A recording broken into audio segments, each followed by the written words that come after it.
Thank you very much. Namaskar. I would like to thank India Foundation, particularly Ram Madhav ji, for inviting me here 3 times in a row. And I would like to make my presentation. Obviously, I'm Tibetan, so I'll talk about Tibet, on the premises that if you really want to know about China, you have to know the Tibetan narrative. Unless you understand the Tibetan story, you will not understand China. For example, when Tibet was invaded and occupied in 1950s, Vallabhbhai Patel wrote a letter to Nehru that we have let down Tibetans.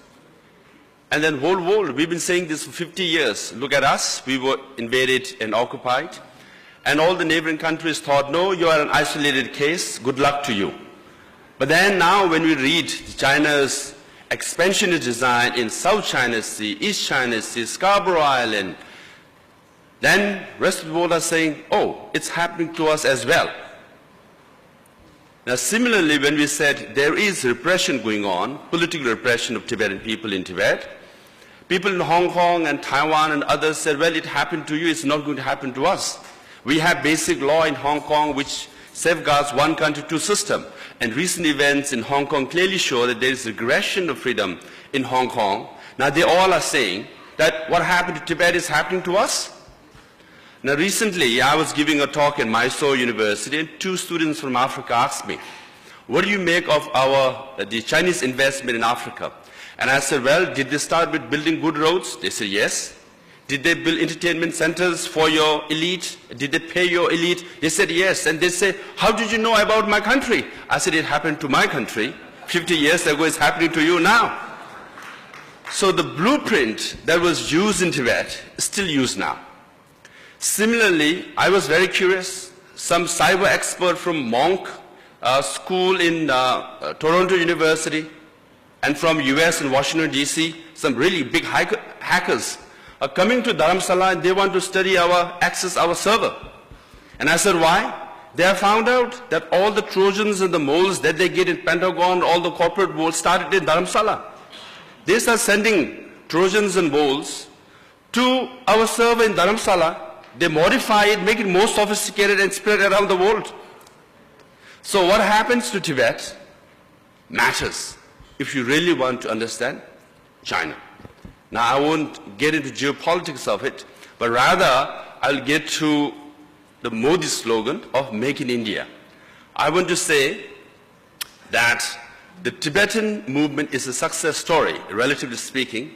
The international profile and its existence is because of this great India. And we've been here for the last 50-some years as refugees. Last time when I came, I said, yes, Tibetans seeking refuge in India, but Tibetans are the one who have granted refuge to Lord Shiva.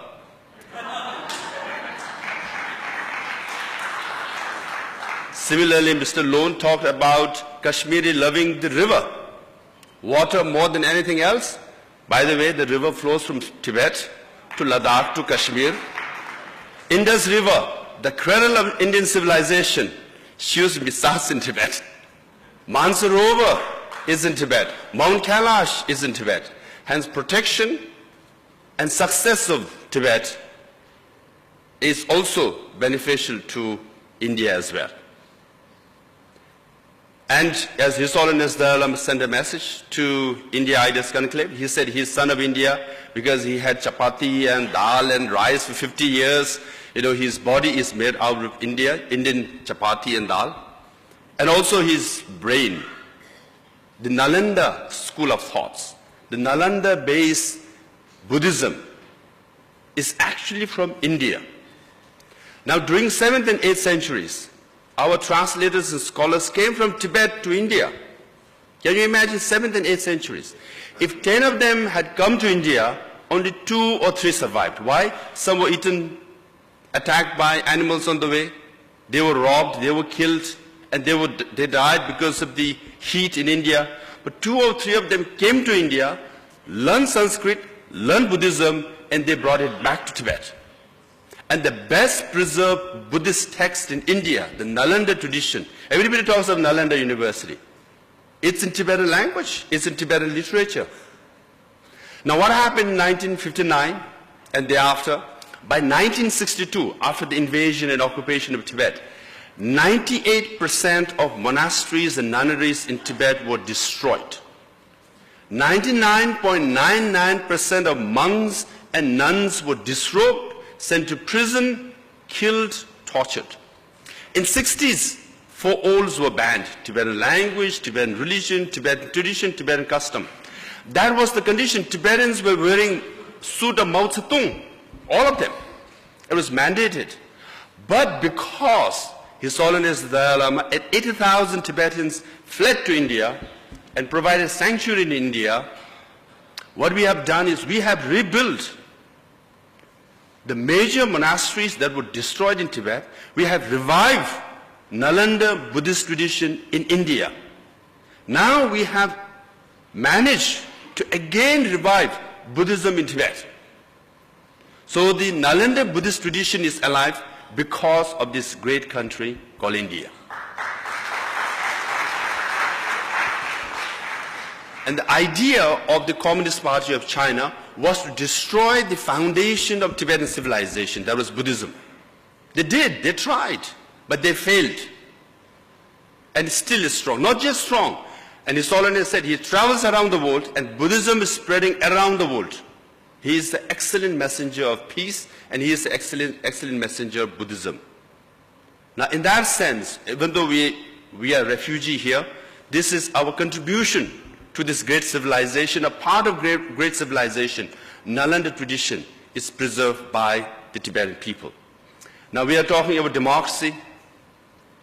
We have adopted and adapted the Indian democracy, at least the ideals of Indian democracy, in Tibetan society. So in Dharamsala, in Himachal Pradesh, we have central Tibetan administration, is also called government exile. We've been running like any other government. We run our own schools subsidized by the Indian government. We run our own hospitals. We run our own settlements. I was educated in one of the Tibetan schools. And we have our own finance department. We have our own security department. We have our own foreign relations. Among the 60 million or so refugees around the world that you see in news media all the time about Syrian refugees around the world, we are the best organized administration compared to any of the refugee communities. And we are a democratic one. Now, it's only in India that's possible. I cannot imagine that we can have the Tibetan administration in America or in Brussels. It's only in India that was made possible. So we are functioning administration. But then, as ambassador from Taiwan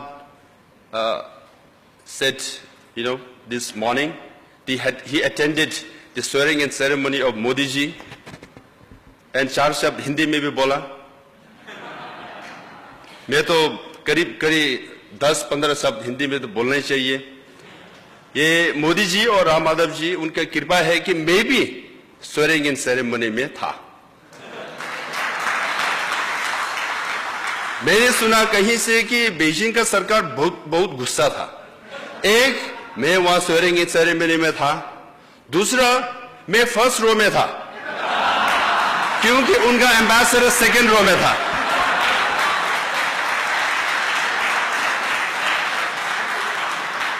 So it is the courage of the BJP party that I was there.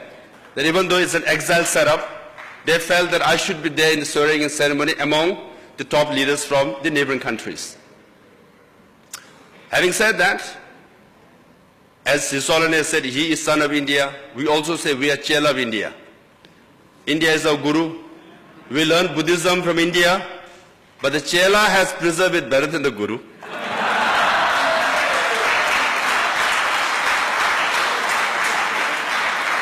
Similarly, talking about Tibetan democracy, it is in true Hindu or Indic ideal sense. It's a partyless democracy. हमारा democracy में party नहीं है, क्योंकि party always fight for party's interest over national interest. It is a partyless democracy, And then when we campaigned, the runners-up and myself in the 2011 election, I just got re-elected. We share cars together, we share hotel rooms together, we eat together, we give each other campaign tips. This is a Buddhist-based Tibetan democracy adopted from India. Now we are not suggesting the Indian parties share bus and car together. I can clearly see next morning they will not open the doors actually when you go knocking. So this is the beauty of India, that we have thrived, we have grown. And I just came from London, and yesterday at the House of Commons, I met the Speaker of the House of Commons. He was bold enough to meet me.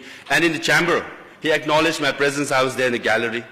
Now, thanks to our, unpaid free publicity agent, Chinese Foreign Minister and a spokesman criticized it, and I'm all over the news today. So this is what we are trying to do. And then as far as environment is concerned, one last point, because Mr. Lone said people in Kashmir regard, water as very important. Pretty soon, actually, some experts say that before wars were fought over land, now wars are fought over oil. Soon wars will be fought over water. And Tibet is the water tower of Asia. Indus River, Satluj River start from Tibet to Kashmir to India. Brahmaputra River, the lifeline of Assam and Northeast and Bangladesh, start from Tibet to Bangladesh. 4 years ago, I went to Guwahati. There were only 2 or 3 journalists. Last year I went, all the cameras were on me, and I said, what happened? Brahmaputra is actually receding, because Chinese government has acknowledged that they have actually built one dam. Now they are building more. Similarly, famous Mekong River, Salween River, Irrawaddy River, which flows all the Southeast Asian countries, flow from Tibet. Yangtze River, Yellow River, the cradle of Chinese civilization, start from Tibet. Now Tibet is the water tower which provides fresh water to 1.4 billion people in Asia.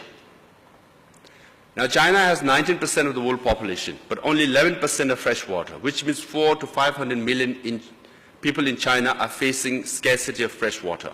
Situation worse in Bangladesh, situation worse in India and in Pakistan. But Tibet is the water tower.